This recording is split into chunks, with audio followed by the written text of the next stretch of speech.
हिंदू धार्मिक क्रियाओं में लहसुन और प्याज क्यों नहीं खाते? नमस्कार दोस्तों, आज हम आपके समक्ष एक और रोचक और पौराणिक कथा लेकर आए हैं। आपने अपने आसपास लोगों को यह कहते हुए तो ज़रूर सुना होगा कि नवरात्रि, उपवास में या धार्मिक क्रियाओं में लहसुन और प्याज का उपयोग वर्जित है। हम में से कि लोग इस कथन का पालन भी अवश्य करते होंगे। जब प्रकृति ने किसी भी चीज़ को यूं ही नहीं बनाया है, तो फिर क्यों हिंदू धर्म में इसका सेवन करना वर्जित है? आखिर इस परहेज की असली वजह क्या है? चलिए आगे हम आपको बताएंगे। आखिर क्यों इसे हिंदू धार्मिक क्रियाओं में वर्जित माना गया है?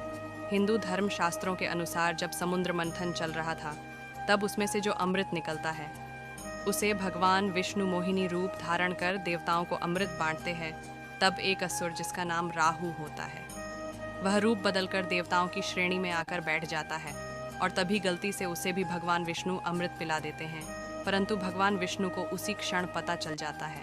उसी क्षण विष्णु भगवान अपने सुदर्शन चक्र से उसका गला काट देते हैं। परंतु जब तक अमृत की कुछ बूंदें असुर के मुंह तक जा चुकी होती है, लेकिन गले से नीचे नहीं उतर पाती और शरीर में अमृत नहीं पहुंच पाने के कारण शरीर वहीं नष्ट हो गया, परंतु सर अमर हो गया। जब भगवान विष्णु उस असुर का सर काट देते हैं, तब खून की कुछ बूंदें अमृत के साथ मिल नीचे जमीन पर गिरती है, जिसके कारण उस स्थान पर प्याज और लहसुन की उत्पत्ति होती है, जो कि प्याज और लहसुन अमृत की बूंदों के साथ मिलकर बना है।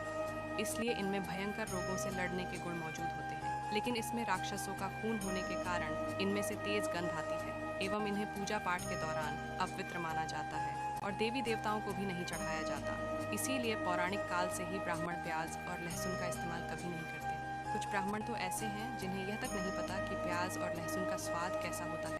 आपको जानकारी दे दें कि सनातन धर्म में ही नहीं, जबकि बल्कि जापान और चाइना में भी एक वर्ग के लोग ऐसे हैं जो प्याज और लहसुन से परहेज करते हैं। आयुर्वेद एवं शास्त्रों के अनुसार हमें जो भी भोजन खाना चाहिए वह सात्विक होना चाहिए, क्योंकि भोजन का हमारे जीवन में बहुत बड़ा महत्व होता है। इसका हमारे मन पर सीधा असर पड़ता है। बड़े बूढ़ों ने कहा है कि जैसा अन्न वैसा मन, और जैसा आहार वैसा ही हमारा व्यवहार होगा। आयुर्वेद के अनुसार खाद्य पदार्थों को 3 श्रेणियों में बांटा गया है: सात्विक, तामसिक और राजसिक। सात्विक भोजन में दूध, घी, आटा, चावल, मूंग, लौकी आदि जैसे पदार्थ आते हैं। इस प्रकार के भोजन में शांति, संयम और पवित्रता जैसी भावनाओं को बढ़ाने की शक्ति होती है। वहीं राजसिक भोजन के अंतर्गत तीखे, खट्टे, चटपटे और मीठे पदार्थ, मिठाइयाँ आदि आते हैं। इस प्रकार के भोजन से हमारे अंदर खुशी जैसी भावनाओं की उत्पन्न करने की शक्ति होती है,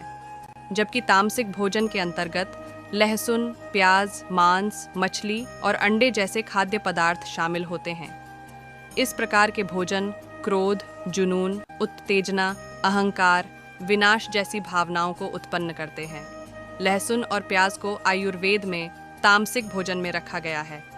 प्याज और लहसुन इंसान के शरीर में जुनून, उत्तेजना, अज्ञानता और क्रोध आदि जैसी भावनाओं को उत्पन्न करता है, जो इंसान को धार्मिक क्रियाओं को करने से मन को भटकाती रहती है। इसीलिए वेदों के हिसाब से भी प्याज और लहसुन तामसिक भोजन है और तामसिक भोजन भगवान की पूजा, धार्मिक क्रियाओं आदि में उपयोग नहीं किए जाते। दोस्तों, इस वीडियो में कोई त्रुटि रह गई हो तो क्षमा करें। उम्मीद है आप लोगों को ये वीडियो अच्छी लगी होगी। अगर आप सच्चे शिव भक्त हैं तो चैनल को सब्सक्राइब करके कमेंट में हर हर महादेव ज़रूर लिखें।